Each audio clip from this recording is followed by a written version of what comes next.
Okay, hello, welcome to everybody to this webinar on the GDPR cluster projects. This is Camillo Del Prete speaking. I am from Matic Mind, an Italian IT company. We participate to the project, Defend project. This is one of the projects of the GDPR cluster. The other projects, as you can see here on the picture, are BPR for GDPR, PAPAYA, PDP4E, PoSeID-on, and Smooth. We arranged this webinar within the Cybersecurity Month initiative that is sponsored by ENISA and the European Commission. As you may already know, the Cybersecurity Month happens every October since some years. And it is a sort of incubator of several events happening in Europe on cybersecurity. These events are aimed to promote cybersecurity among European citizens and organizations. I reported on this slide the official definition you can find on their site. The GDPR cluster projects are collaborating since a couple of years. First time we physically met was in Brussels on March 2019, where we had a full day meeting. We planned to have another physical meeting this year in Lisbon during the annual privacy forum. But unfortunately, as everybody can understand, due to the global COVID emergency, we had to switch to a virtual meeting. And we will have this full day meeting in November. And this meeting will be mainly focused on technical aspects of our projects. And the main objective will be of looking for synergies in future developments or improvements of our current results.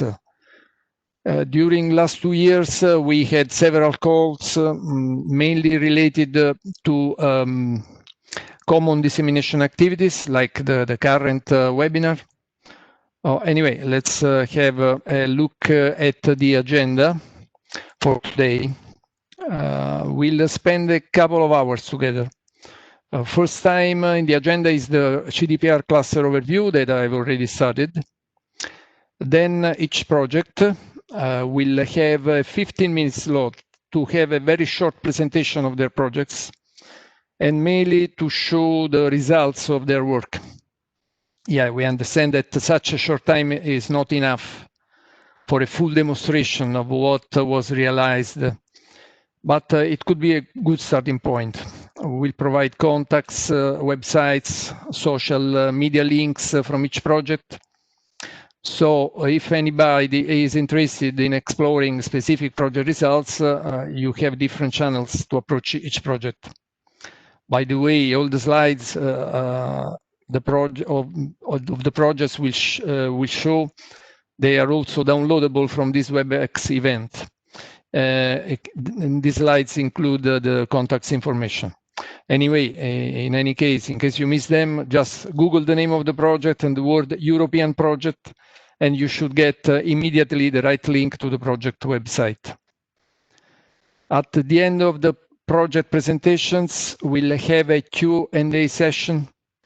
You can write your questions in the QA box you find on the WebEx page whenever you want during the presentation.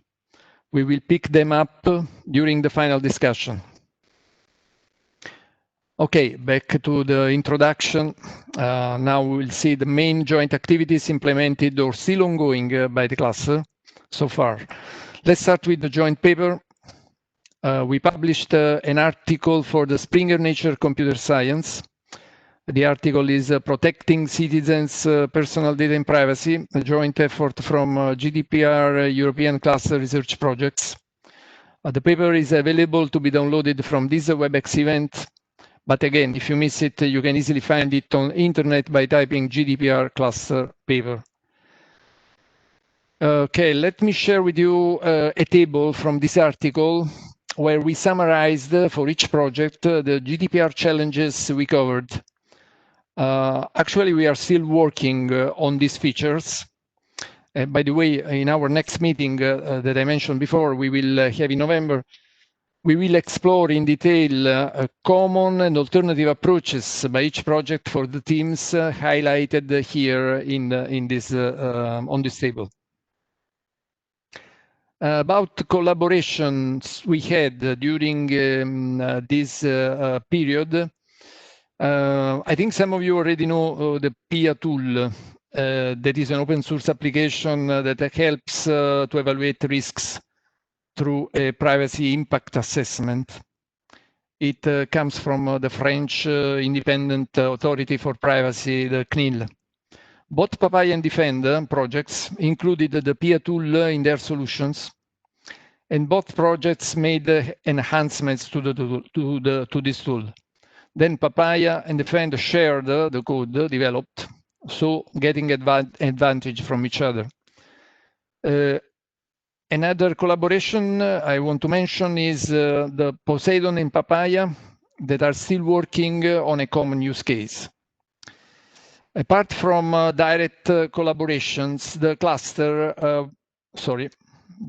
was also the place where each project has the opportunity to share their initiatives, like the CWA. CWA stands for CEN Workshop Agreement. CEN is an European organization about standards. The CEN Workshop Agreement was promoted by Smooth. It is an ongoing initiative with the objective to define the guidelines for microenterprises GDPR compliance. Our cluster had the opportunity to be involved, so some members of the other projects, apart from Smooth, are participating to the initiative, joining meetings and workshops. Another initiative we are discussing is related to a focus group on children privacy. Gabriel from Technalia, PDP4E, is leading it. Open discussions on GDPR privacy-related topics. For example, even though it is out of scope of each project, we included in agenda for our next full day meeting the impact of the current European legislation on the national COVID applications. Well, this was a very quick overview of the cluster. Now let's start with the demonstrations of the results of each project. I'm pleased to introduce you now the BPR for GDPR project. Okay, let me give you the control of the presentation. Of the presentation environment. Welcome to Renata from GDPR for GDPR. Okay, Renata, the floor. Yeah. Okay. Hi, thank you, Camilo. So welcome everybody. So I am going to discuss a bit what is the project of the BPR for GDPR, and as Camilo said, we are going to also do a small demo presentation. Yeah. So BPR for GDPR stands for Business Process Reengineering and Functional Toolkit for GDPR compliance. Yeah? And the presentation today, I want to focus on the word reengineering, yeah, because that's what the project focuses on. So the idea is that we are tailored for SMEs, yeah, so companies with limited resources, and the idea of the project is that we want to get a new compliance paradigm, so that we are going to provide tools and methodologies for that small companies or for the SMEs to implement the technical measures to get compliant with GDPR. Yeah? And as I said, we are going to focus on reengineering, and we see reengineering in different perspectives. So we see reengineering in design time or during the planning, when you are planning your workflows of your company. We see reengineering during the runtime, and we also see reengineering in a posteriori time. Yeah. So to start with, so during the planning or during the design time, yeah, so the company should specify workflows and how things should happen. Yeah. And in this moment, we have tools to provide automatic workflows reengineering. Yeah. So we can analyze what is the workflow that you are designing and suggest adaptations and modifications to your workflow so that you become compliant with GDPR.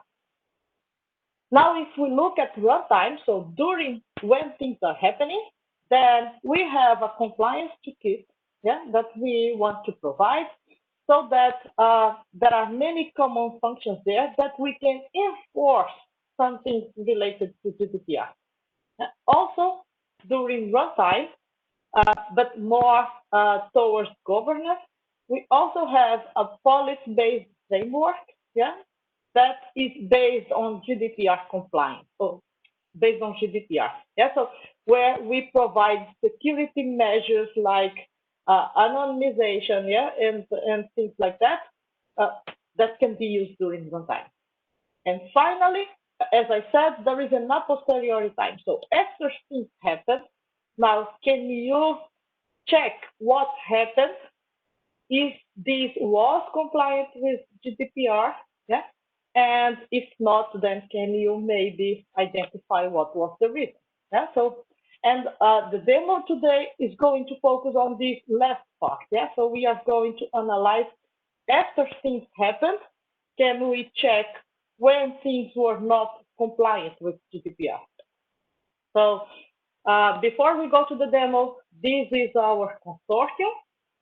I will go a bit quick. And if you have questions afterwards or you want to contact us to know a bit more, please do not hesitate.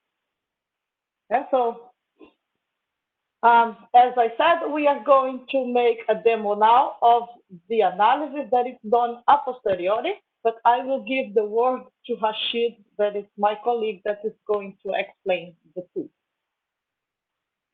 Hi, Al. My name is Rashid, and I'm working with Professor Marwan Hassani along with Renata and another PhD student, Azade, to develop tools for GDPR compliance under the umbrella of BPR for GDPR. So today, as Renata said, that basically our process mining tools comes into action in post execution environment, like when business processes are executed and data are recorded in the information systems about their execution. Then we our tools can analyze the data to see if the process was executed as per the requirements or not, or if there are any discrepancies or deviations. So our tool has got basically multiple functionalities, but in this talk, I will mainly talk about discovery and compliance checking. So what basically our tool actually requires data in XCS format, which is basically a special process mining data format. But our tool also accept data in CSV format. So we know that like the XCS event generation is not easy. So what we do, we provide tools, a plugin for converting CSV data into XCS format. But now we have XCS event log. So Renata, please load the discovery event log. So this is our basically our discovery event log. So we have now a process which has been executed and the data is recorded. Now these are the different settings. We basically set different parameters, and now with just a few clicks, we have discovered the business process model of the organization. You can see that the organization, there are customers who requested part test drives. Then there's lease data was requested. It was provided to another organization, another unit, and then this data was processed, and then leads were identified, they were contacted, and then they were invited for a test drive and different. So basically the representation is in Patrinet, which looks a bit like complex, but it's not so much complex. So now with discovery, we can know like how basically our process is doing. Are there any deviations or things like that, like words? We believe that our process works this way, but discovery tells us whether this is doing the same as we think. So we call to be process, like what we think in our mind that our process is working like this. And with this tool, we can discover the as is process, like how actually in business environment or our business process is executing. So this is basically the discovery part. Then we have another functionality in our tool, which is basically, Renata, can you import the compliance checking? So this was like, first we basically discovered how our process is doing. Now we want to check if our business process is working as per GDPR requirements. So we have a business scenario. I will first explain a bit on it. So for example, in this demonstration, we are referring to right to be forgotten, which is Article 17 of GDPR, where it entitles the data subjects that they can ask the organizations for deleting their data. And then there is Article 12, basically, which asks for, like, if a customer asks for deletion, you should delete his data and inform him about his the action taken on his request. So in this plugin, first what we do, we basically specify those, we are mapping those activities. Like, the first activity is the erasure request, that a customer basically made an erasure request, and then it is according to Article 17, and then according to Article 12, this customer should be notified about the action taken on his request. So we are setting those settings, like acknowledge requester is our activity for informing the customer. So we set those, map those activities, and then we Nanda, finish. And this is our results. Like, simply with few clicks, we can know about our process execution, whether it is compliant to GDPR or not. So now you can see in the screen, we have basically, if you look, we have a red parameter. So this basically tells us that there are deviations actually in our business process. So in this event log, which we used for compliance checking, we were having 79 erasure requests from the customers, but we see that only in 70 cases the customer was notified about the action taken on his request, deletion request, while in 9 cases we see that this notification hasn't been made. So now this points out deviations with respect to Article 12 of GDPR, that in 9 cases out of these 79 cases, the customer was not informed about any action taken on his deletion request. So this way we can, like, we can detect the deviations from GDPR. Also, so our tool can, like, this is basically the view on case basis. So that was a general statistic, like, we know that 9 cases were not compliant, but then we can also see those cases actually, that where were those cases, which are those cases which are basically deviating, and the customers were not notified about their deletion request. So we can actually look at, so first is we detect non-compliance, and then we can localize those cases where there are problems, and we can look into them, and then we can see, like, how we are going to mitigate such things in future. Along with identifying those cases, then we can also isolate those cases in the tool, and then we can further analyze those cases. So these are basically, like, some of the functionalities our tool are providing. We are adding more functionalities to the tool. So for example, GDPR also, along with control flow violations, GDPR also has some restrictions on the temporal aspect of the activities. So for example, if a customer make a request for deletion, so their deletion request should be entertained in like 1 month, or then you get another extension. So it has also a time limitation on the execution of those rights. So we are working on that as well. So soon we will add that functionality to our tool, like to look if these activities were data subject rights were entertained, but also if within the time limits or not. Similarly, we are adding filtering functionalities to our tools, so we can, like, filter cases only to look at cases in some duration and things like that. Along with, we are also adding GDPR further GDPR provisions to our tool. This is what our tool is currently doing. So it's finished from my side. Yeah. So thank you. As Rashid explained, so this tool is one of the tools that we have. Yeah, it's under development still, but as soon as we have a stable version, it will be shared in our website. So just keep a look in there, together with a manual. Yeah. Okay. So thank you very much And one thing more, so basically, if anybody is interested to know in deep, like how are these tools working, what are the mechanism behind, and things like that. So we have a list of publications and other documents on our website in the publication section. So please visit the publication section, and you can see like we have recently published in journals and conferences papers on how these tools are working, what is the behind mechanism, how we basically process these GDPR regulations in our business processes, how we convert them into process models, compliance checking and everything. So you can refer to those publications on the website for knowing more about the working of the tools. Thank you. Yeah. Okay, thank you.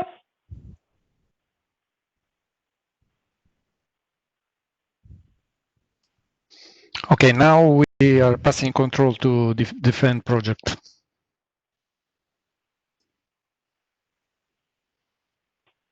Oh, okay. Can you hear me?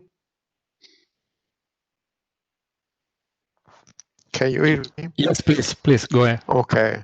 I'm Andrea Pretano. I'm part of the Matic Mind team and the Defend project. And in this very short introduction to the Defend platform and project, my colleague Annarita Iodice and me, we present the general concept of the platform, the consortium, and we will move in a few minutes to the live demo on the platform. This is the consortium. The Defend consortium is composed by 10 partners from different countries in Europe.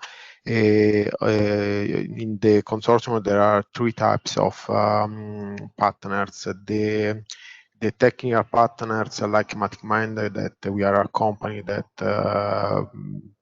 develop application and provide the solution. There is also a research institution like University of Brighton or Iona University, but also there is in the project the third type of the partners are the pilots. That is the organization that will test the platform in a realistic environment. We have different type of end user in the Defend project. We have the Nino Jesus Hospital from Madrid that will test the platform in the healthcare sector.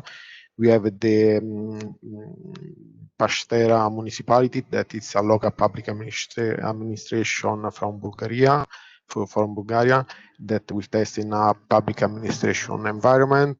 We have also Grid Pocket, that is a company that works in the energy sector in France, and we have Abilab, that it's an Italian organization that works in the financial bank sector.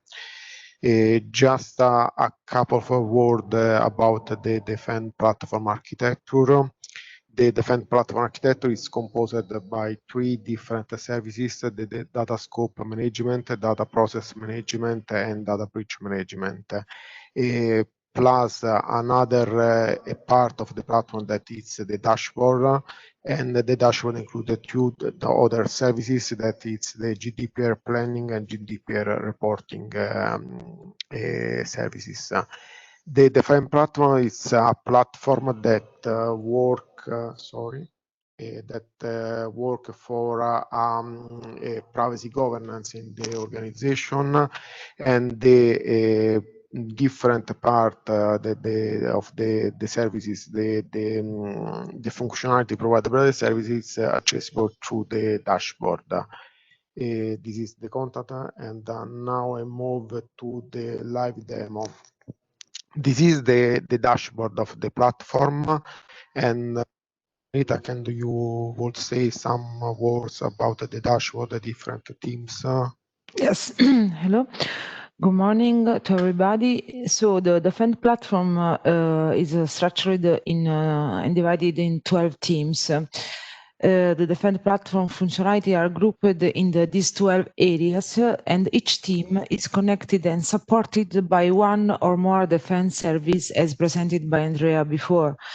We have 5 defense services, One is to identify and analyze the GDPR scope with the data scope management, and it's connected, as you can see in this bottom, to the different team, like the team 1, 2, 5, 8, 9, 12. We have different team connected to data scope management.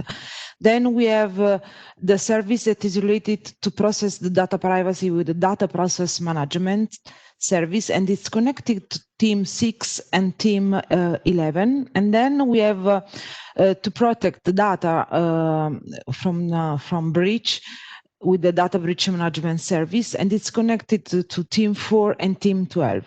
Then we have two additional and supporting services that are the planning service that is connected mainly to team 1, that can support organization in identifying, assigning and monitoring the actions needed for the compliance or an improvement. Then we have the reporting service that is connecting to different teams, the 3rd, the 7th and 10, and support the analysis in activities connected to visualize, create, and report and documents. So the Defend platform shows different information and functionality for the user based on different profile with a different level of authorization in the platform. We have internal roles like the DPO, the security analyst, the HR manager, or the doctor, and external roles like the third party, the supervisor authority, and also the data subject. Mainly on the focusing on the team 1 that is developing a GDPR privacy plan, the first button that you can see here. This is a team that is related to the GDPR plan functionality of the platform that will enable the organization to visualize their GDPR readiness as regards the GDPR aspect covered by the assessment, and define a plan of action for any missing compliance requirement in this respect. This team is an important challenge of the organization for the GDPR compliance. So to conduct an assessment of the organization's readiness relating to the various GDPR requirements and develop an action plan to reach the compliance. Then we have other teams like the third-party management program, that is the second team. The third team is also important because as managing the rights of the data subject. Then we have all that is related to data breach, that is the team 4, and so on. Also the team, other teams like the data, the identification, that is the team 6. We have the team 5 that is all related to the privacy by design, and other teams, little teams like addressing the international data transfer outside the European area. And then we have, for example, the team that is related to the privacy impact assessment, so the team 9, the team 10, and then so on.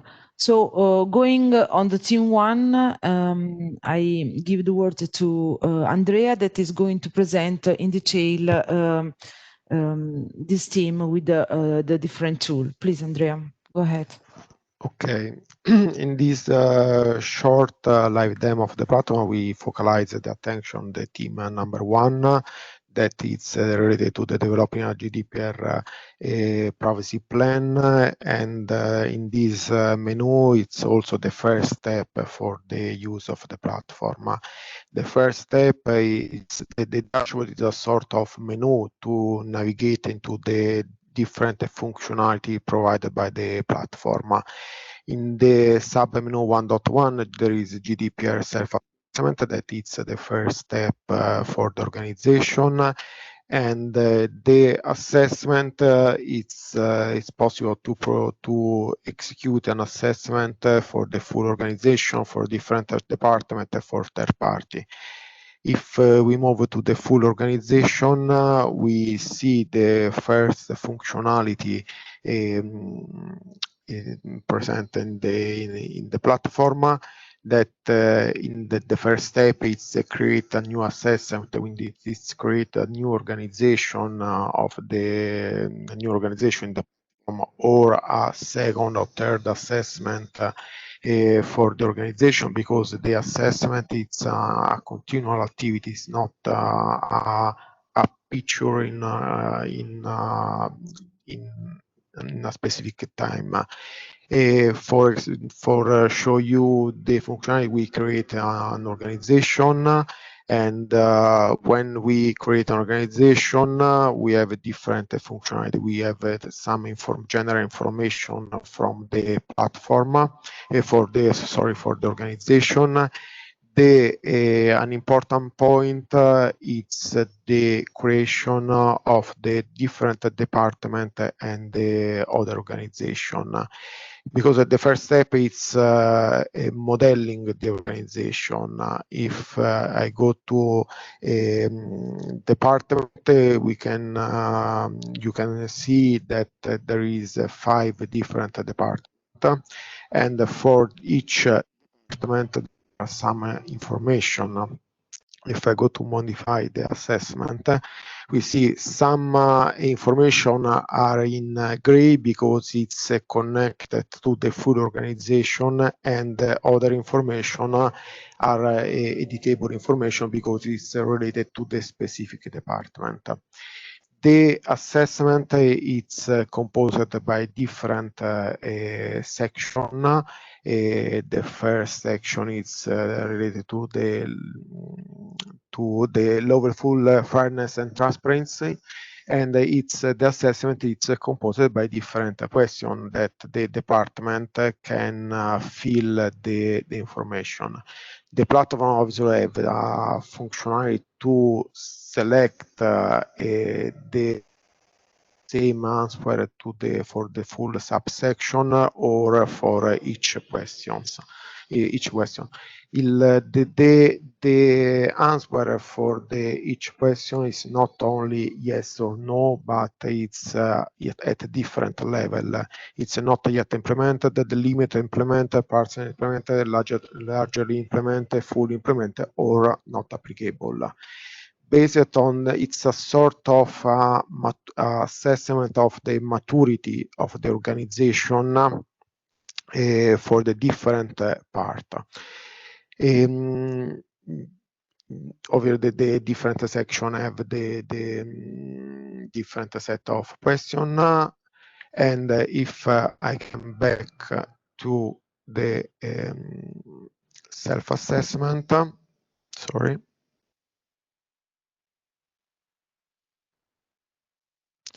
It's the same for okay. It's the same for the third party. It's the third party can execute an assessment in a similar way to the different department. It's a step to evaluate the compliance, the readiness of the different department and the different third party organization. If I come back to the full organization, I can show you the summary of the information that.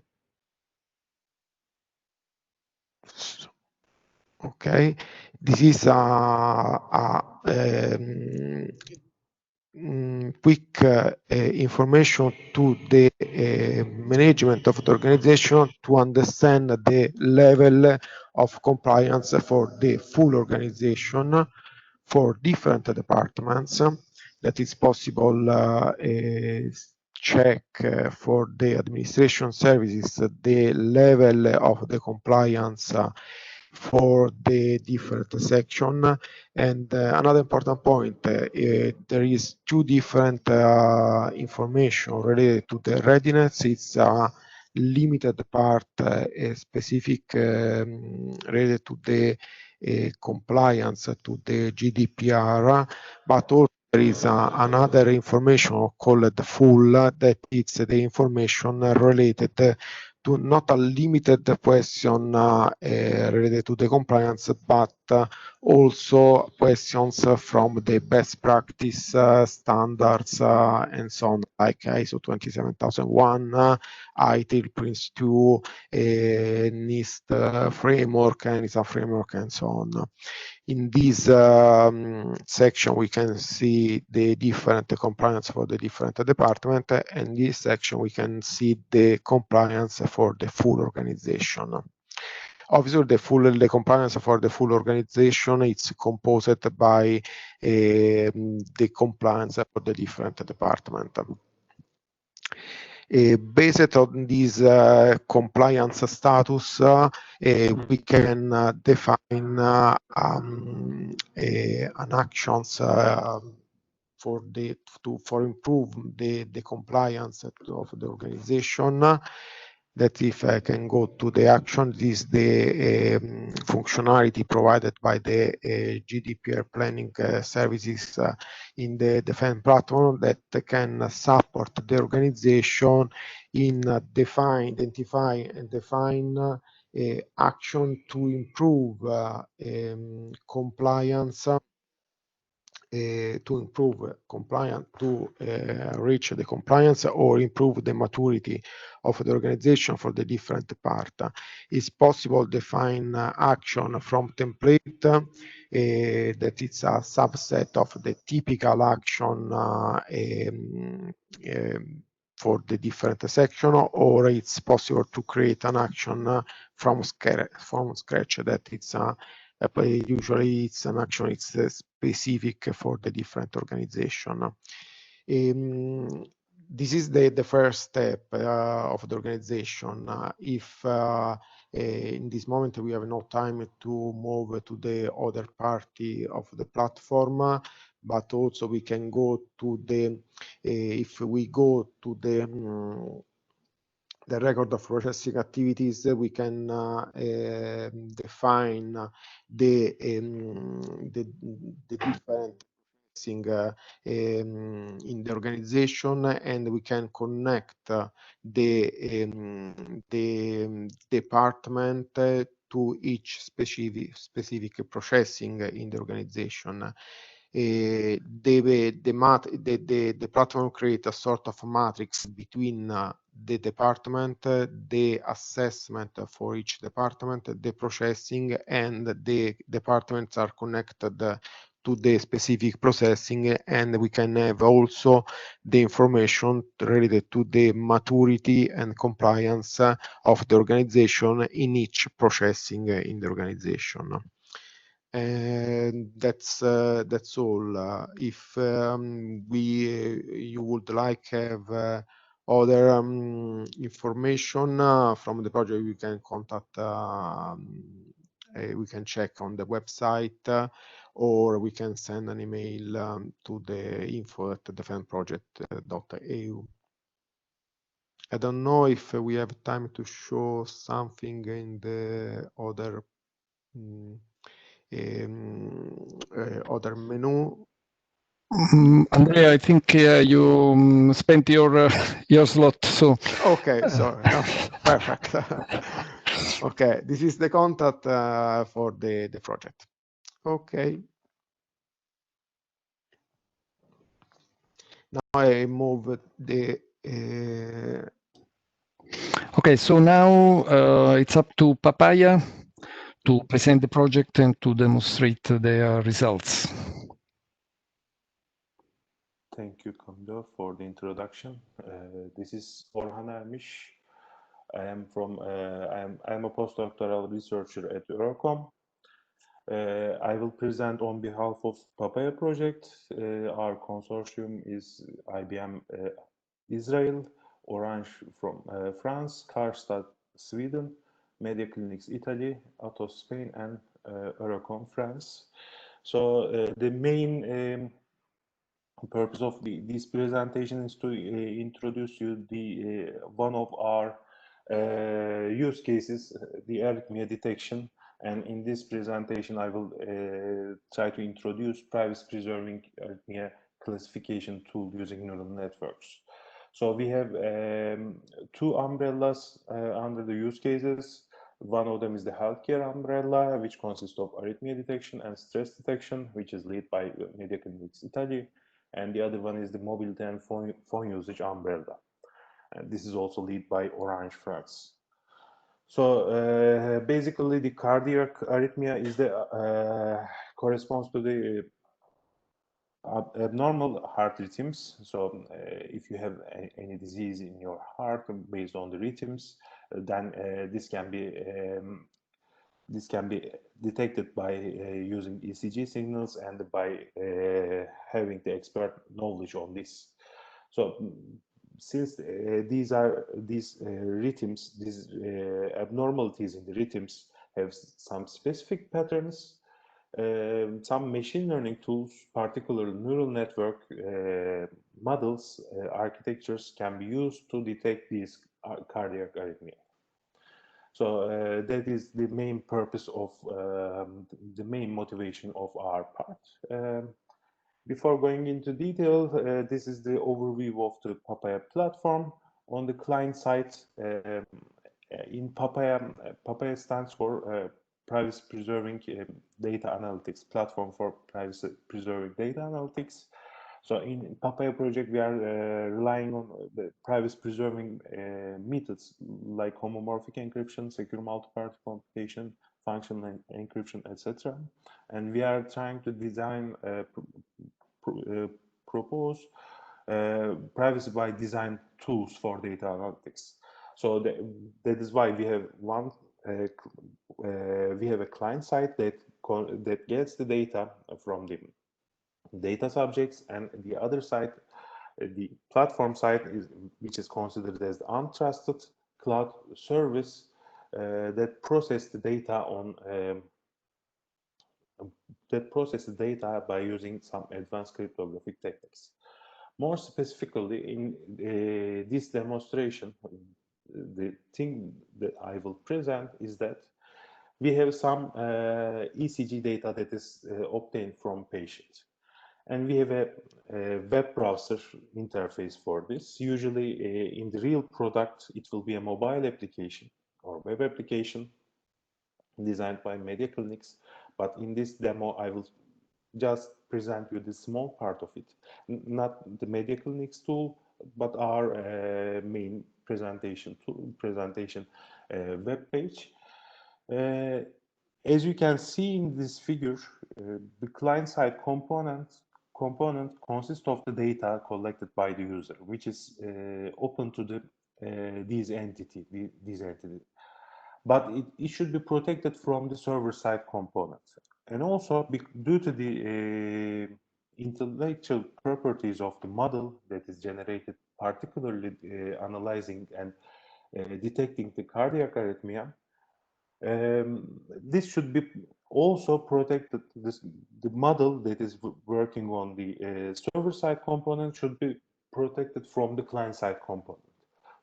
In order to achieve this, we are using secure two-party computation. I'm not going into the details of this secure two-party computation.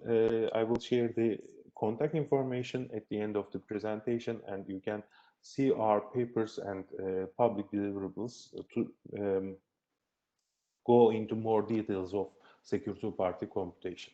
What we are doing in this specific service is that we are trying to provide the privacy of the patients, because ECG data can be considered as a sensitive data, since some of the smart watches can use this data in order to grant the authentication for some of the services that is some of the applications that are running on your phone or your computer.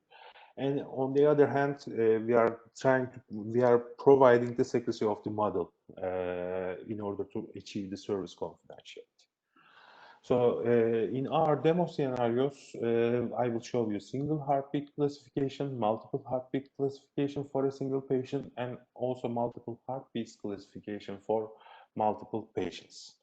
This is the basic web application that we use to show our solution, because in the crypto world, it is really hard to present something related to demonstrate something since all the data is encrypted or protected, and this cannot be read by the human eye easily, and we don't make any sense even if we read it.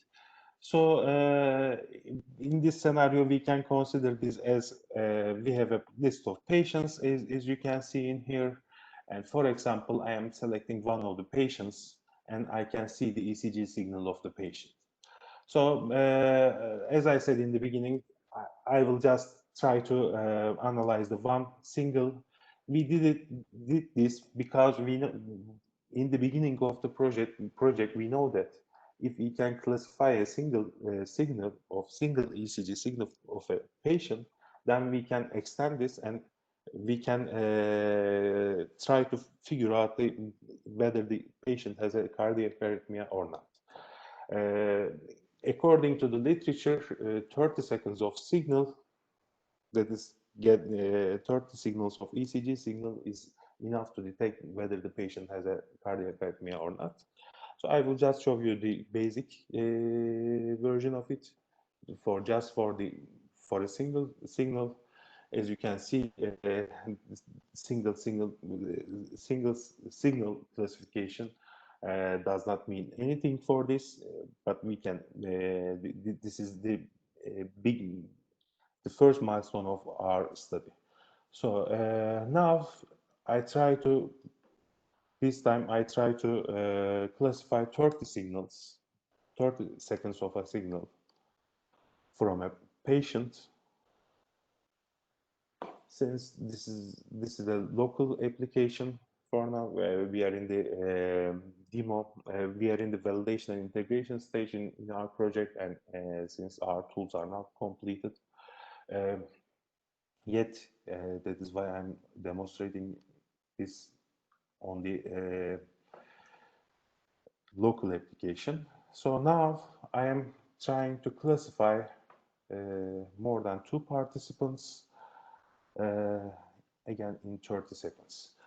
So in privacy preserving world,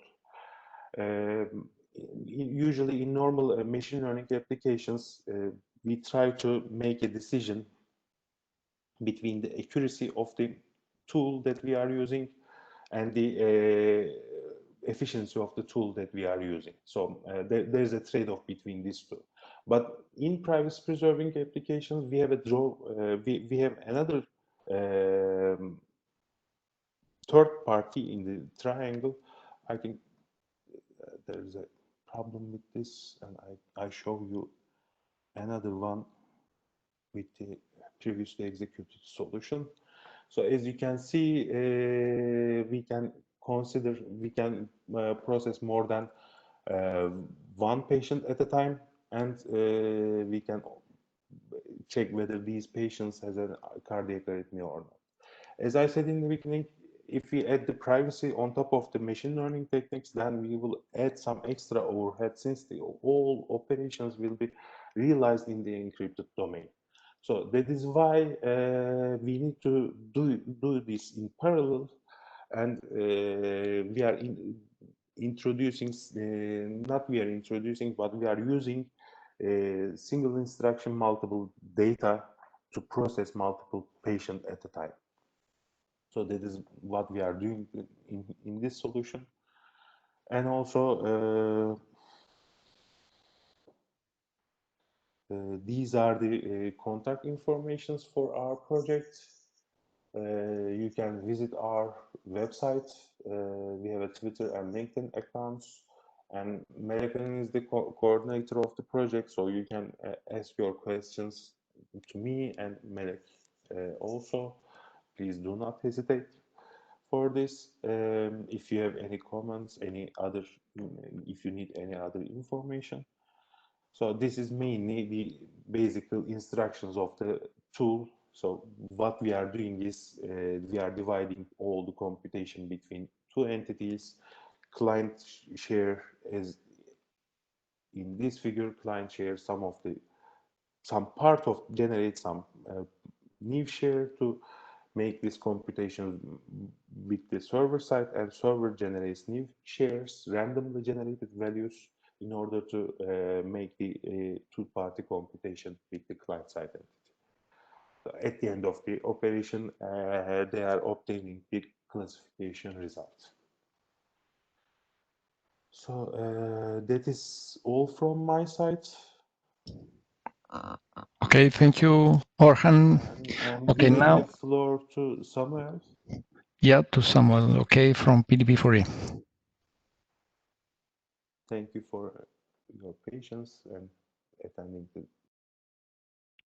Hello, thank you, and thank you all for attending. My name is Samuel Martin. I'm the scientific and technical lead of PDP4E. I come from Universidad Politécnica de Madrid, UPM. PDP4E is short for Privacy and Data Protection for Engineering or for engineers, and that's because this is our target. The target of our project are engineers. Why? Because we were wondering whether GDPR should affect engineers, because it's usually addressed only from the perspective of lawyers or managers. And well, the short answer is yes. It should be addressed by engineers, and we are not the only ones who think that. You can see here several captures from blogs, from engineering magazines, which basically read that even developers, individual coders, will need to be concerned by GDPR. So this is true, but the fact is that what engineers can find in the market is not something that is addressing engineers. They can find the law, the big book of the GDPR. They can also find some nice privacy by design principles, but they are not operational. They are just principles that you should follow, but you aren't told how to follow them.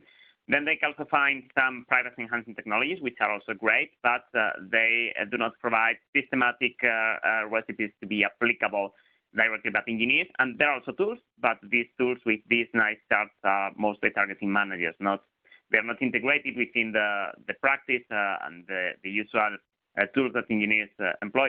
So the ones that appear to the right-hand side, because engineers want to use models, diagrams, backlog items, assurance cases, risk meters. They want to use engineering tools.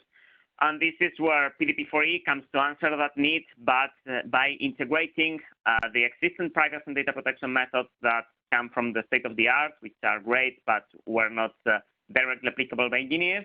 So integrating them within the existing software and system engineering disciplines, and within them and within the tools, the methods that already existed with engineering, with privacy engineering features. In particular, we are producing methodologies that integrate privacy and data protection engineering activities, artifacts, roles within the existing methods. We are also producing tools that you will be able to see in the next presentations, also knowledge bases that somehow encapsulate the wisdom of the privacy and data protection engineering community. And we are also producing demonstrators for some scenarios, for some use cases. And quite importantly, we have just launched a community together with the Eclipse Foundation on privacy and trustworthiness engineering, privacy data protection and trustworthiness engineering to increase the outreach of our results.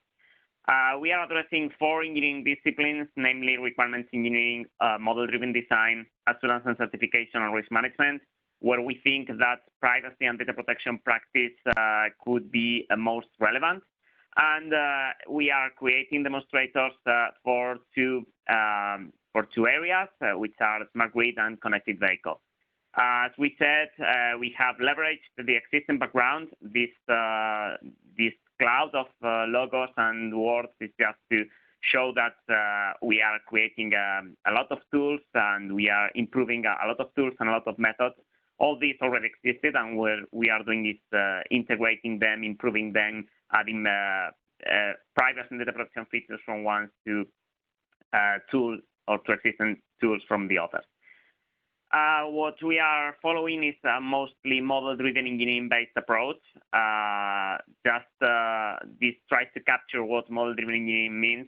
Same as physical models were somehow miniature working representations of large full-size machines that you could test, that you could evaluate.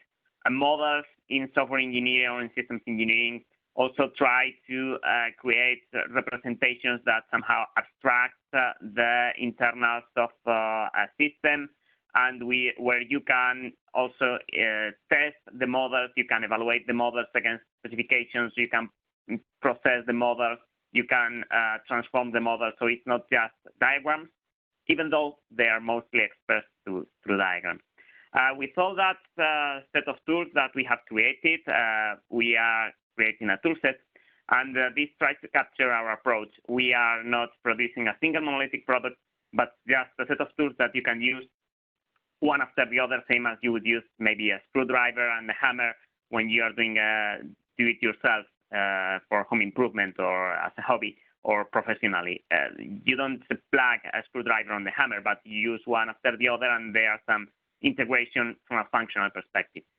From this functional integration, this summarizes the tools that we are creating in our project and the methods that we are creating in our project. Now you will see part of the tools for risk management here and for assurance, but I would also like to take the opportunity to mention that the tools that we have for requirements engineering here create specific requirements from projects departing from generic privacy meta requirements. And here we also have model-driven design, which applies privacy techniques, privacy patterns to existing system models to analyze them and to transform it so as to make the system that you are creating from the model more compliant to privacy and data protection. These are the contact details of our project that you will be able also to find on the slides and after on the chat. And without any further ado, I'm now giving the floor to Victor Montes, who will present you some of the tools that we have in our project, and then you will see others presented by Alejandra. So, Victor, the floor is yours.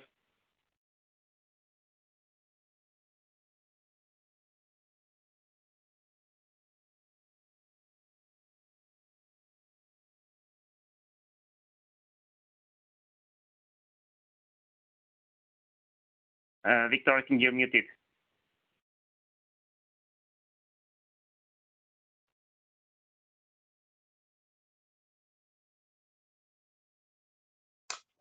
Okay, now, sorry for that. So I was saying just thank you, Samuel, and I was explaining that we are creating a continuous risk management tool that helps engineers to manage risks related to privacy and to mitigate them through treatments and controls, allowing for continuous control of their implementation. So we are assuming that the system is going to be defined through one or more data flow diagrams with a typical component, so the process, the data store, the entity, the data flow, and then we are going to provide an automated vulnerability detection on top of your data flow diagram. So for that, you can not only export or create the data flow diagrams in the tool, but by applying this vulnerability detector, and that's what you will see in the list of assets. You can see the amounts of vulnerabilities, the risks related to these vulnerabilities, and even treatments. This is all developed through knowledge bases that we have developed in the PDP4E project. And this detection is based on this questionnaire that I'm showing to you, where you get a set of questions related to each of the components in the data flow diagram. So basically, by answering to these questions, or as many as you can, you are basically able to understand the relevance of a particular vulnerability. So in the background, the engine is accepting or discarding vulnerabilities according to the answers to these questions. And then with that, you always recalculate the vulnerabilities of a particular risk. You can see these vulnerabilities and the associated risk, and then you can go to the analysis. When you analyze each of those assets or those components in the data flow diagram, you have 3 steps which basically are implementing a methodology that we created in the project. First, you analyze the vulnerabilities. You can see all of them, and you can see whether they are they come from the Lindum framework, or they are coming, for instance, from Stride. For every vulnerability, you are able to accept them or confirm that they are potential vulnerabilities in your system, or reject them, in which case you will need to provide a reason, because we are going to be able to generate a report based on the activity that you've done in our platform. You can, of course, modify the vulnerabilities and even manually add new vulnerabilities. So so it's not those in the knowledge base, but the user can provide user-defined vulnerabilities. From those, you automatically get a proposal of potential risks with the typical likelihood and impact for each of the risks. And then, again, you can edit those risks or create new ones. But typically what you see is the description, what vulnerabilities are associated to this risk, and you can assess the risks from a likelihood and impact perspective. We have implemented the Wasp framework for rating risks. And because it was not focused on privacy, but mainly on security, we have extended, if you see the third column is part of the contribution of the GDPR project, we have extended the impact assessment, taking into account privacy-related aspects. Once you do this, then you can basically add treatments. One of the novelties of this tool is that you can not only define treatments, but you can also monitor the implementation of those treatments. So apart from a name and a description, you can basically say what type of treatment this is, and you can connect this, for instance, to tools like Jira and connect it to Jira issues or Git in the repository in such a way that as the development of your system goes on, you can monitor, for instance, in real time, the execution of the implementation of those treatments, and therefore you know from when you can assume that they are active. Then you can create these treatments, and once you accept all these treatments, automatically you can, well, first of all, before the treatments, you can also roam the risks, so decide whether they are resolved, they are still owned, accepted, or mitigated, and this helps you in the evaluation of risks. And then when you go to treatments, you can see the particular status of each of those treatments in real time as they evolve, as I said before. We are also implementing a Kanban. This is under construction, but basically allows for the collaboration of different stakeholders to control the risk management process. And finally, we have also created a mapping between the Lindum categories, the Lindum threats, and the assets that you want to protect from a GDPR perspective, which are the principles and the subject rights. So this is still, again, under construction, but we are trying to show how the engineering activities have an impact and pose risks into GDPR principles and subject rights. And this way you have let's say a control panel for GDPR. So I think that's basically it. Thank you very much, and let me just pass the floor to Alejandra so that she can show us another tool of PDP4E. Let's see if I find her. Yes.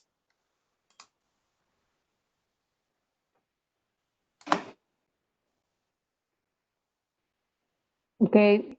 Hello, everyone. Hope you see the screen. So I'm Alejandra Ruiz. I'm working in PDP4E project in the area related to assurance, which I plan to show you around now.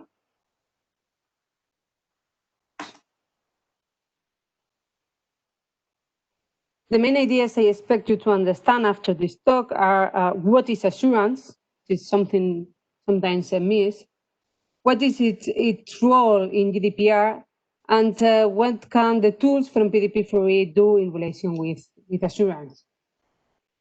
So what is assurance? According to NIST, assurance is based on the confidence that the system properties, which are integrity, availability, and accountability, are not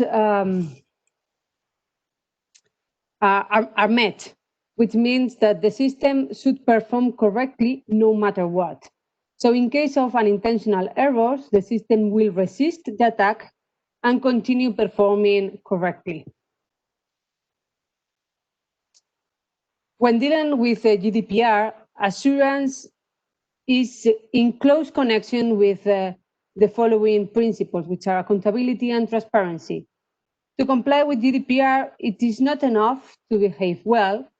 You also need to prove it.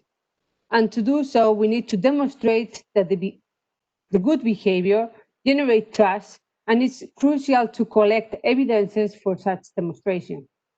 Assurance supports the existence of a view of the system status with respect to compliance and how it has been reached. So you see, we have quite a lot of things to deal with GDPR. GDPR takes assurance as a core concept, and we contribute by providing a regulatory framework, reusable arguments, and a method to demonstrate compliance. Let's see how these contributions are materialized on the OpenThread tool. This is an open source tool coming from previous research projects, but mainly has been applied for safety. Now it has been adapted for privacy in general, and more specifically for GDPR compliance. So how can GDPR be translated into operational work items and activities for the development of a project? So this is a video where we can see our tool. Here it's model the article 35. We have here some activities with some artifacts or documentation that we need to put as an input, and documents to have as an output, the role, which is the other activity that should be done later on with sub-activities. This is, as I said, it's a part of one of the articles of GDPR. So we actually have modeled the GDPR, and it's more understandable for the developer's perspective. It's more easy to see activities, things that come as an input, and things that come as an output.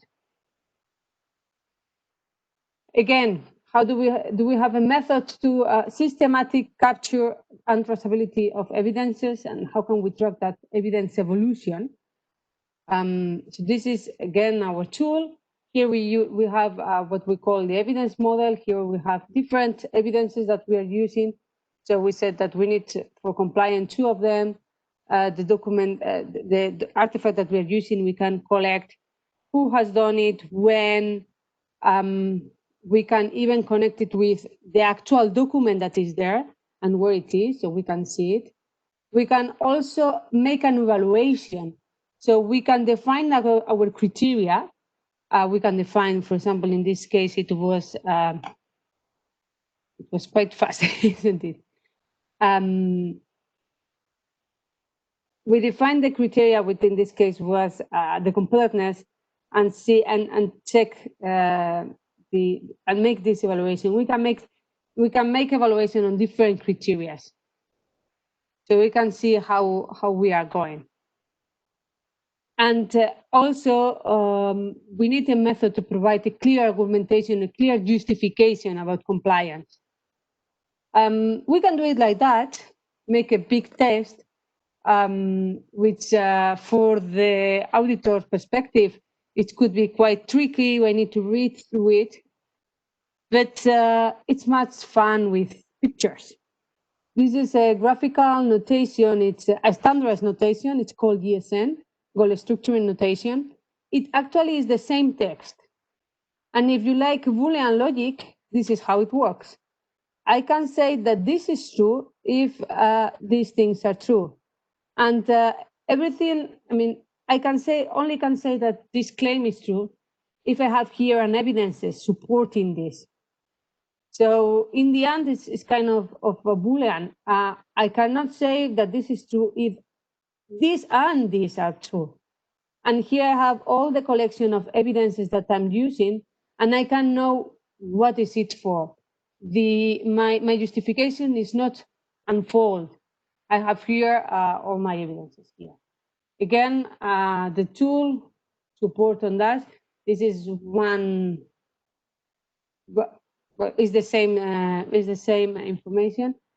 But we are actually doing patterns, so you can't reuse the way of argument, the way someone has argument that has worked well, and make it even more different. This is, for example, for a compliance perspective, so how we are compiling with one of the questions of the GDPR.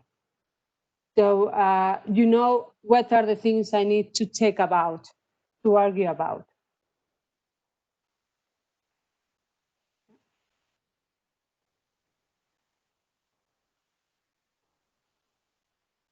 And well, whenever we go for compliance and we have assessors, we always need some reports, some documents to show.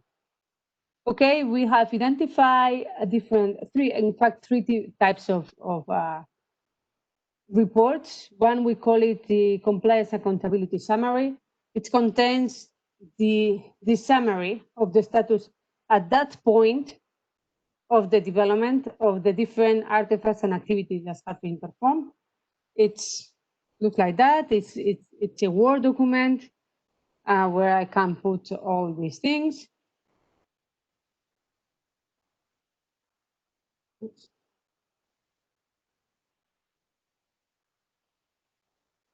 The other could be the evidences accountability traces report. It details the information extracted for evidences, so I can, all the evidences I've get, I can put it here for traces. And the assurance case, as I said, we can make it printable and focus on specific parts of it, so it can be included. So we have more or less covered everything. If you have any questions, just let me know, and I think I will pass the information. I think Samuel, do you want to show the contacts of the project, or shall I pass to the next project?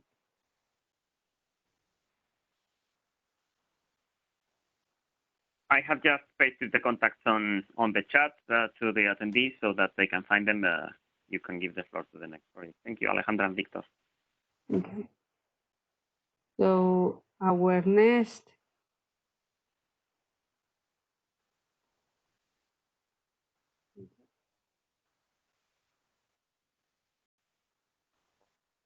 Hello, good morning. We will just introduce now the PoSeID-on platform. I will leave the floor to my colleagues that will explain you what we are doing and who we are.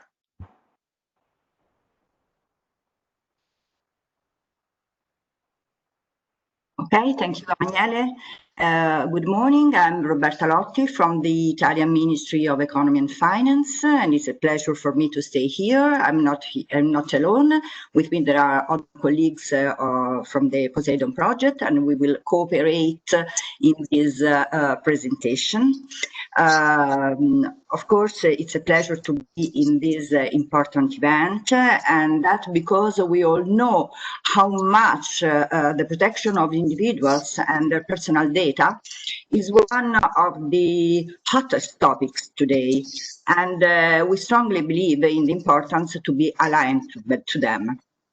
What we did with the PoSeID-on project is providing public administrations and citizens with a privacy dashboard, enhancing dashboard that allows to easy access, control, and of course manage personal information data, restricting or revoking also the permission. With the PoSeID-on project, we really hope to be the starting point for further researches and improvements, and also to be an example for other public administration and of course also for private entities. So, but what is the PoSeID-on project? PoSeID-on is an European project founded under the Horizon 2020 program and coordinated by the Italian Ministry of Economy and Finance. It started on May 2018 and is now almost at its end. The end is planned for the next December.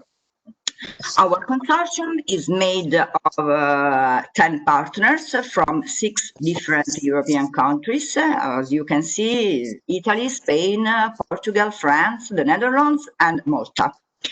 As previously said, PoSeID-on project aims to develop an innovative platform to safeguard the personal data of individuals and enhance their right on them. The platform will be tested on 4 different use cases with the involvement of both private and public organizations. The MES will lead the pilot in Italy by customizing the NoIPA service, that is the National Payroll Management Application for public employees. Daniela, my colleague from SOGEI, that is the in-house company for our ministry, will give you more details later. Another use case is from Santander, a municipality in Spain, and they are integrating an e-administration services with the PoSeID-on platform. Another interesting use case is from SoftTeam, a French company, and the use case will provide an e-service product which allows users to apply for a claim or on any sort of demand to the company. The last one is the MITA use case. MITA is a Maltese governmental agency of information technology. They will test a proof of concept that will display it to the end users where they have provided approval and alert them when the information is requested by third parties. So my presentation, this part of the presentation is finished. I leave now the floor to my colleague Alessandra Bagnato from SoftTeam, showing you the pillars of our project. Thank you for your attention. So thank you very much, Roberta, and thank you everyone for being here, and to the cluster team for the invitation, for organizing this nice presentation. So PoSeID-on, the big value proposition of PoSeID-on and the big help that it can provide to European citizens is this unique dashboard with a full view of the data consent, a unique point where public and private organizations, as you have seen from the Roberta presentation, that is what we represent here in the project, could share their data and could share their consent, and having a simple and friendly way to manage this consent. This platform has been built with technology that you have heard about also in other projects like blockchain, like machine learning, and with this platform we can give warning on privacy exposure. You will see some of those in the demo. The RMM and PDA modules are the privacy data and the risk management module. They can analyze this situation and give alert in a timing manner. Of course, all the platform is based in the compliance of the GDPR principles. We are here the GDPR cluster, so everyone of the project represented in here has this value. But you can see in here, and you will see that also during the demo, that we can really comply to this principle. And the demo that we will show will be a demo that will involve 2 data processors. And the 2 data processor will be the one from the map and from Steam. So I will leave the floor to Daniela that will introduce this demo. Thank you. Thank you very much, Alessandra. And as you said, for demonstration of the first PoSeID-on result, we will show two use cases.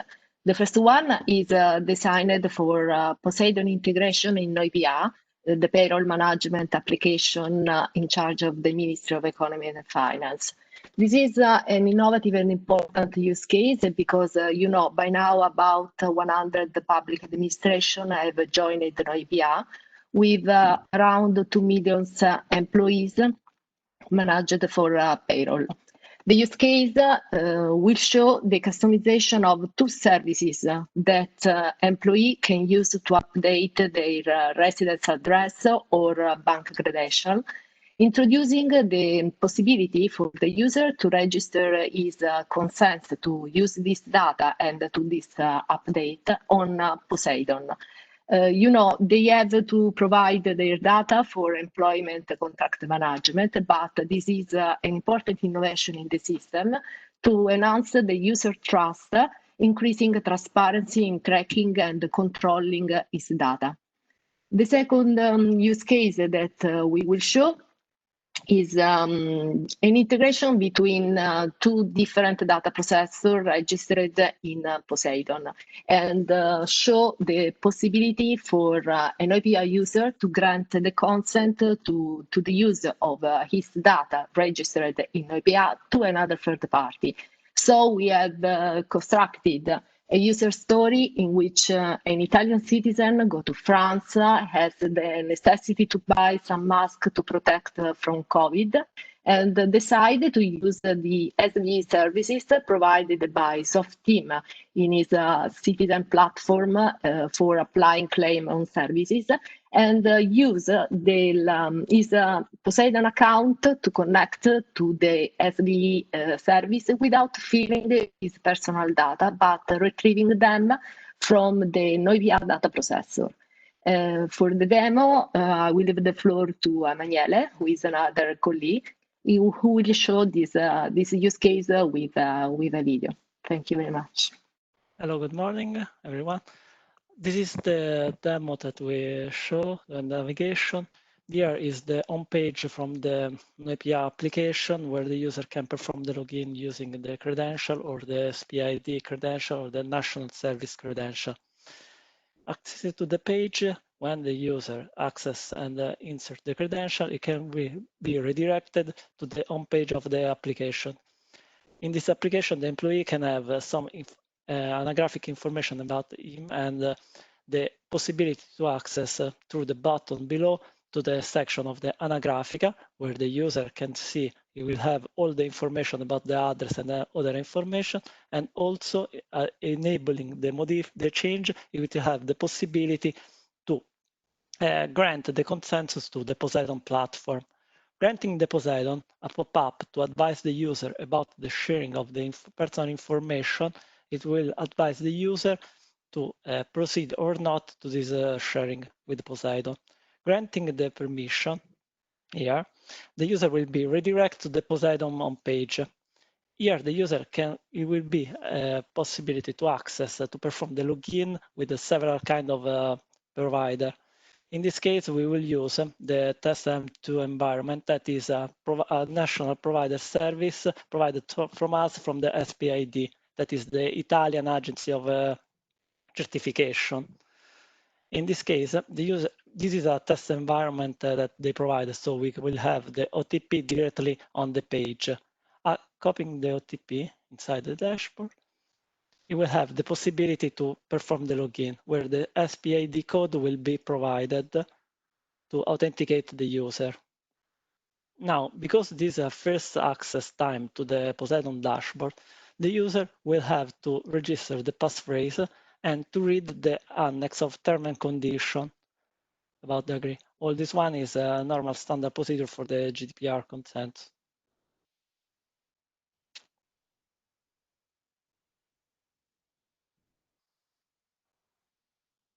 Reading all the consensus, the button will be enabled and the user will be able to access to the PoSeID-on platform. Here in the PoSeID-on platform, the user will have the possibility to read all the information about the exchange of information and access through the message section to the request of the Italian Ministry of Economy and Finance to manage the consensus of the data. Here, it will have all the information already available inside the platform.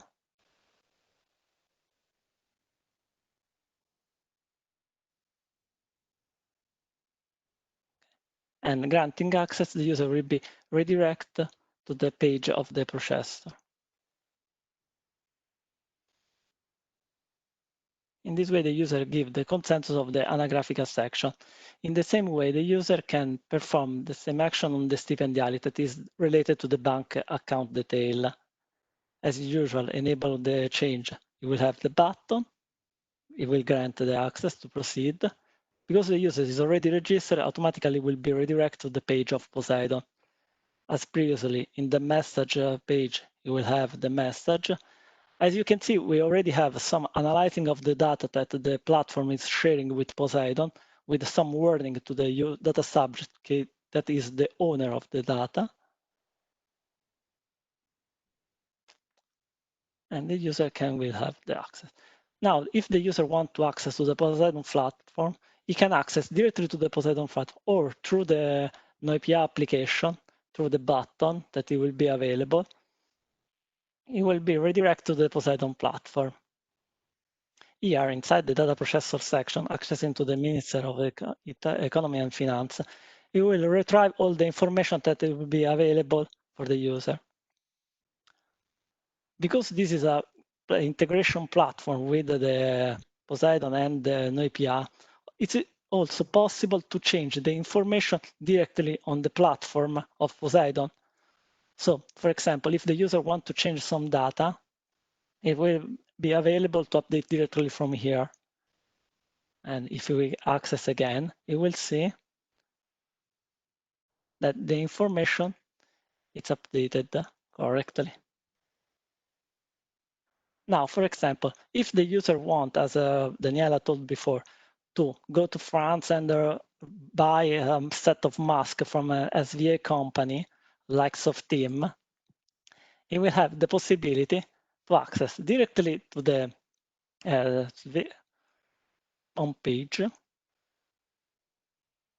and performing the login on the SVA home page. Here, we already registered an account with just the information of the registration. So she can perform the login.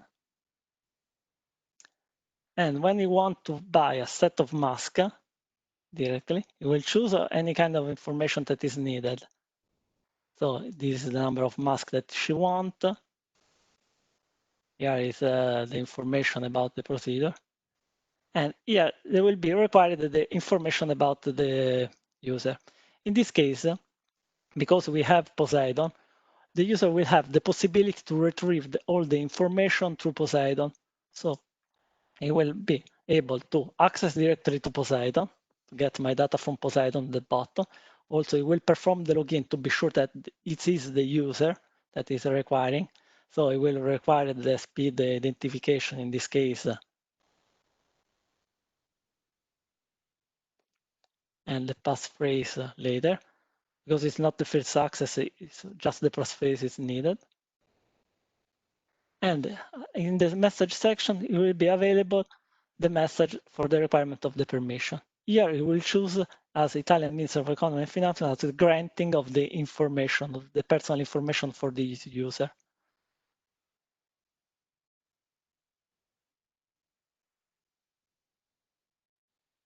So choosing the Italian Minister of Economy and Finance, when the user it will be redirected to the SVA page, it will be possible for the application to retrieve this kind of information directly from the PoSeID-on application that it will ask to the MEF application. So all the information will be managed directly through the platform. So as you can see, there will be also the address that it will be retrieved directly from the application, and the user can be possible to complete the order.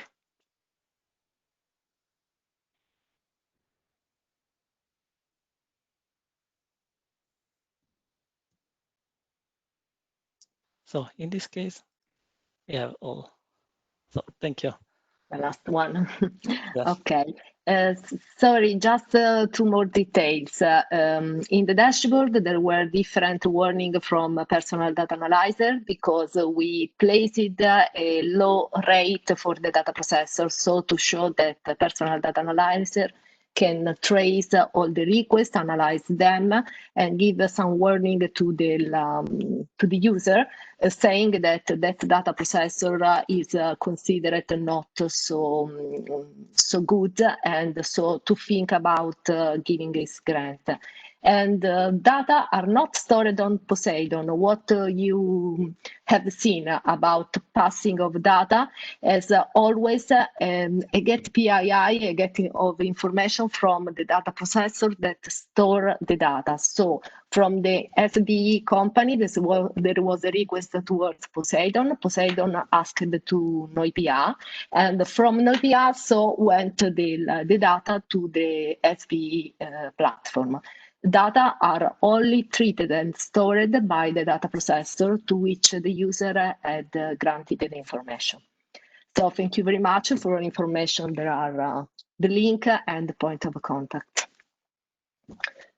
Emanuele, you can leave the floor to the next. Yes.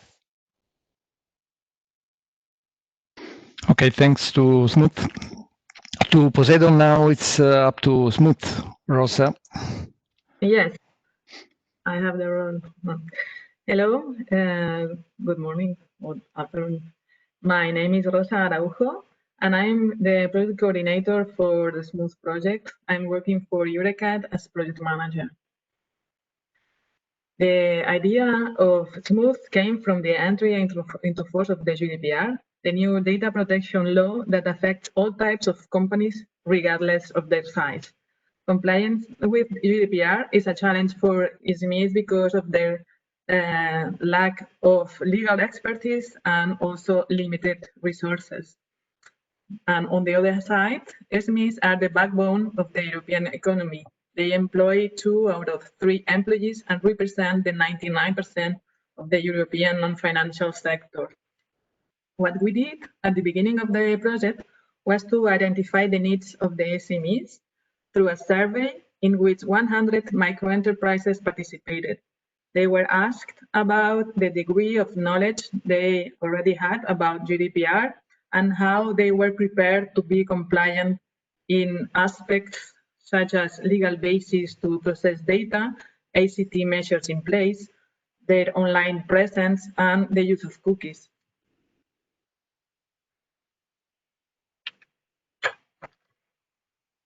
It's in May 2018 when the project starts. Smooth is an European project funded by Horizon 2020 in the digital security area. It will finish in January next year. Our objective is to assist organizations to comply with the key requirements of the GDPR by launching an easy-to-use and affordable cloud platform. It will be available in 4 languages that are English, Spanish, Latvian, and Italian.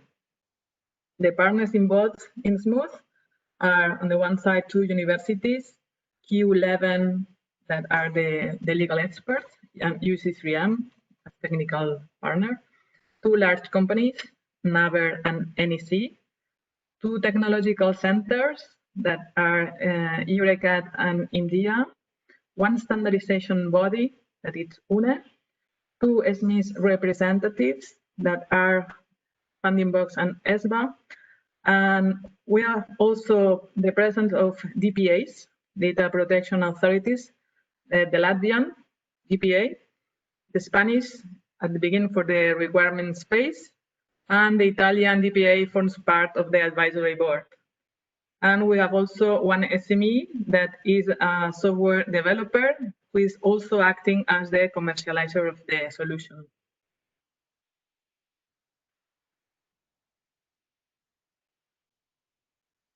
The platform has been designed to be simple and easy to use, affordable, and applicable to all kinds of sector of activities.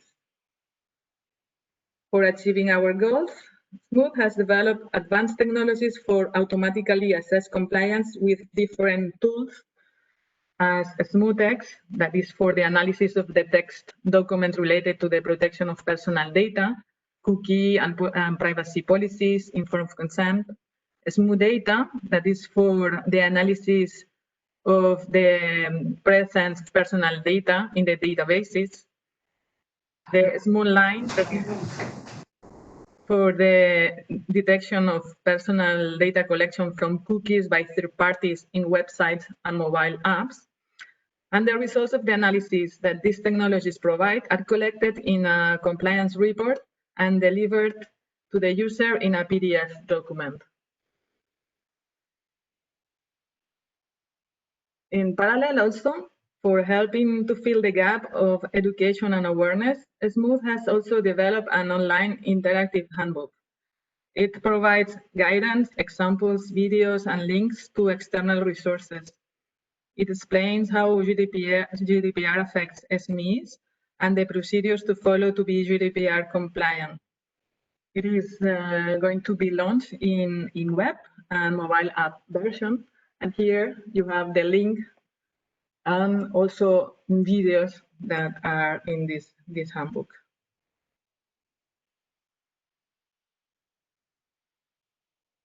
And now I will do,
Hi, Rosa. Unfortunately, I think you have an issue with your microphone. You don't listen the video? Yeah, we are checking the video, but we are not hearing. You are not listening the voice of the video? No. Okay, then I explain it. Okay. I was saying that first we have to read all the participation agreement. This is the for the participation. Once I reach the end, then I can check. I can press the accept button.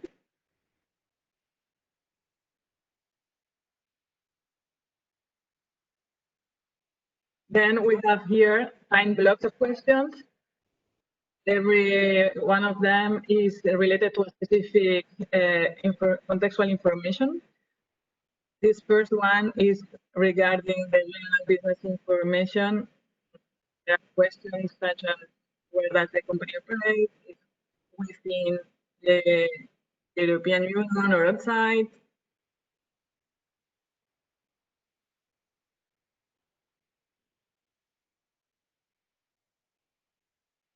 For every answer I provide, there is a decision tree that opens depending on the answer.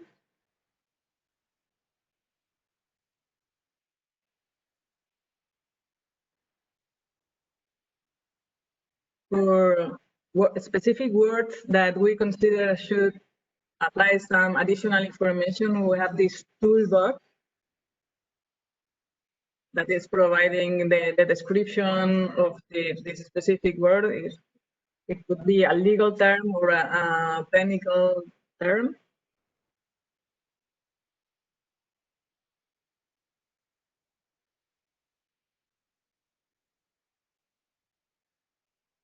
Here, the sector in which I operate, because if I'm in a specific question that is more related to sensitive data, I will have to have more restrict or severe solutions.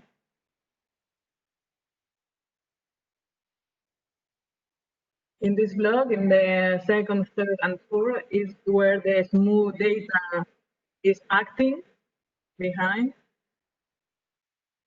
Here, I can provide databases in format. We have tutorials for transforming databases SD, but I can also upload Excel as is the one that I'm trying for this demo.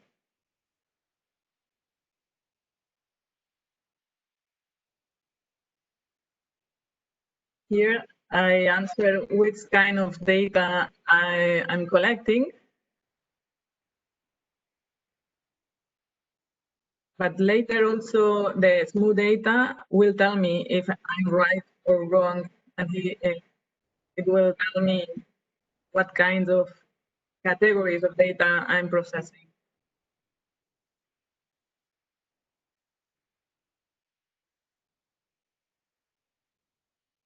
This third block is similar to the previous one. The selective one, it was customer, now it's employee.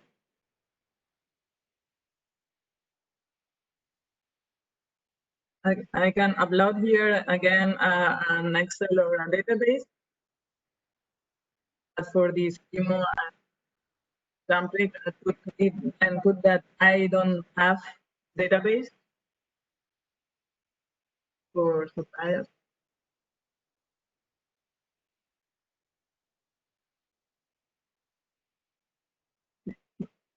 Block 5 is where the smooth online works. Here analyzes the presence of cookies by third parties that are not identified in our cookie or privacy policy. I provide a random URL for this model to work.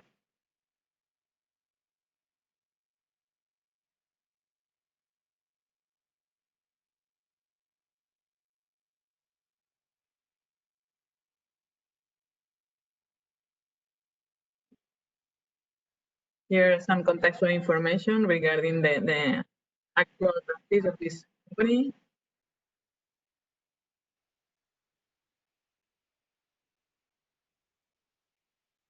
Here I provide the cookie policies I'm using in a Word document. Here is where the text model applies and analyzes and matches information with the information provided in the files.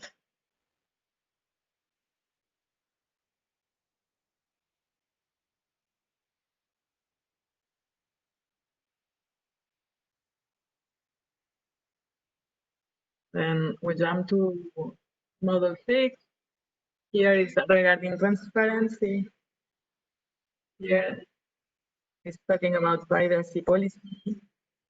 Then I can upload here.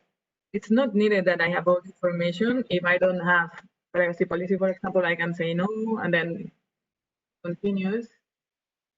Data minimization and accuracy.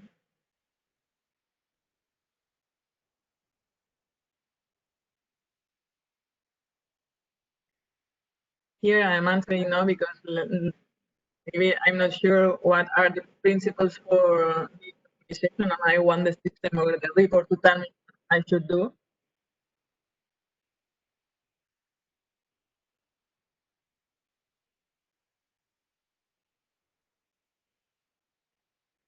Yes, our questions are regarding the general process in place, retention policy. Look, 8 is regarding ICT security, the ICT methods that the user has already played.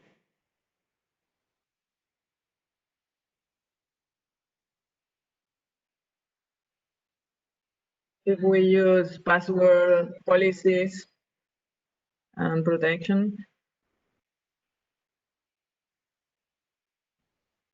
if I would know, I will receive messages and warning recommendations telling me what I should do.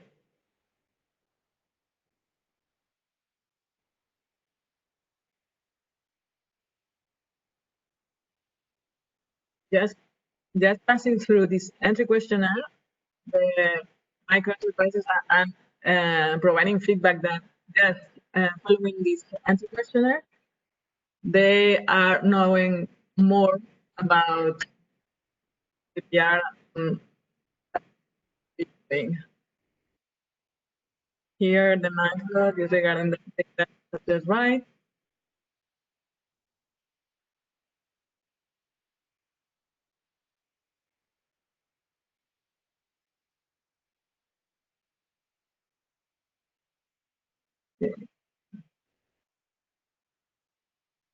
And the 10th block is regarding GDPR requirements that you keep in a document to demonstrate that you comply. When I finish, then the system starts working, all the models receive the information and process that information. This process is asynchronous. It means that there are some models that take less and other more time. On the average, the system lasts 25-30 minutes to generate the report.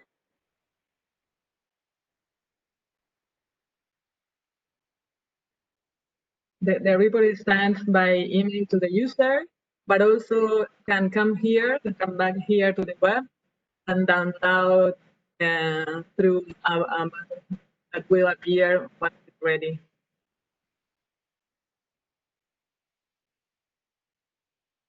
We have also an admin page for helping us to know what is the activity in the platform, and also for providing some relevant statistics regarding the sector of activity, the numbers, companies. These are real companies that have already interacted with the companies.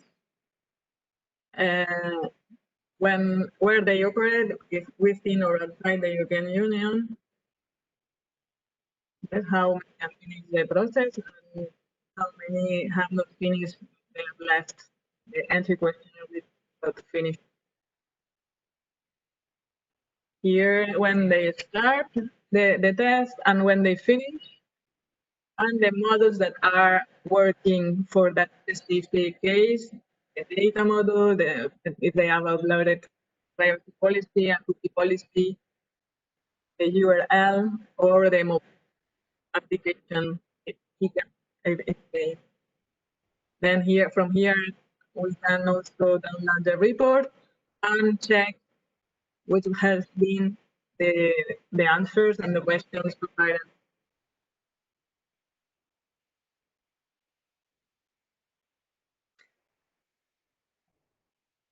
And also delete manually we want the users if they ask us to do so.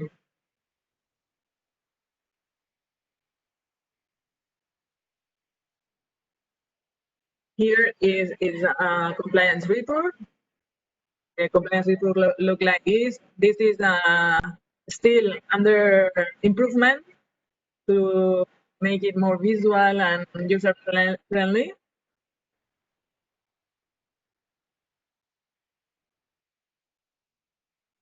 Depending on the information providing it, or shorter or longer. For every section, here are the warnings and the recommendations for the models and answers.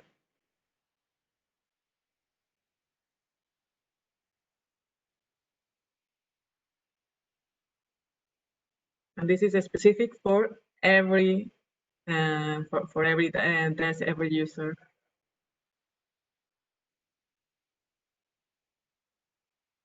And then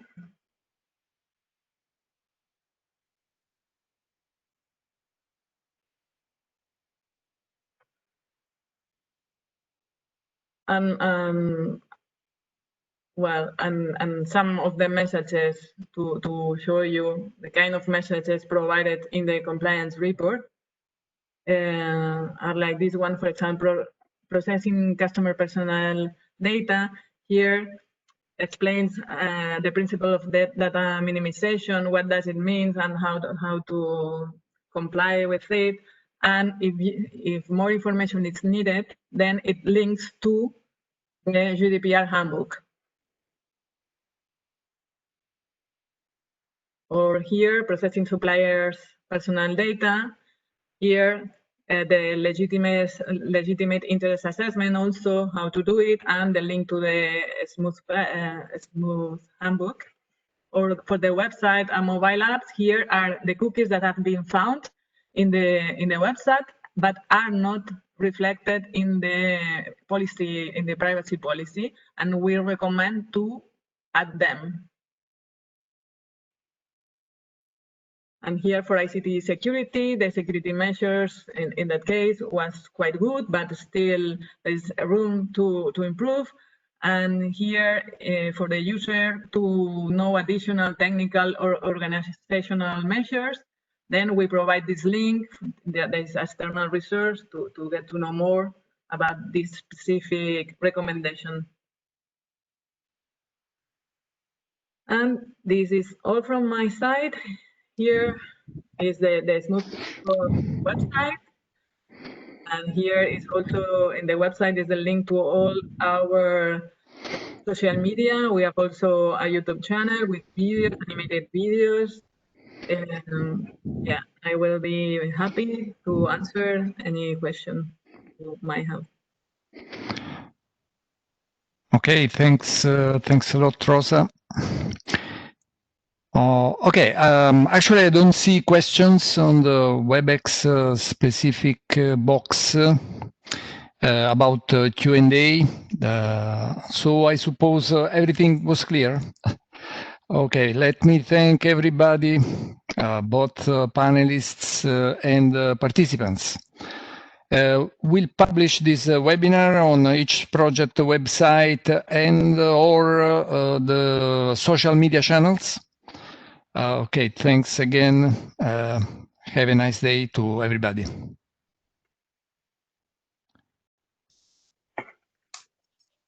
Thank you. Bye. Thank you. Thank you. Bye-bye. Bye-bye.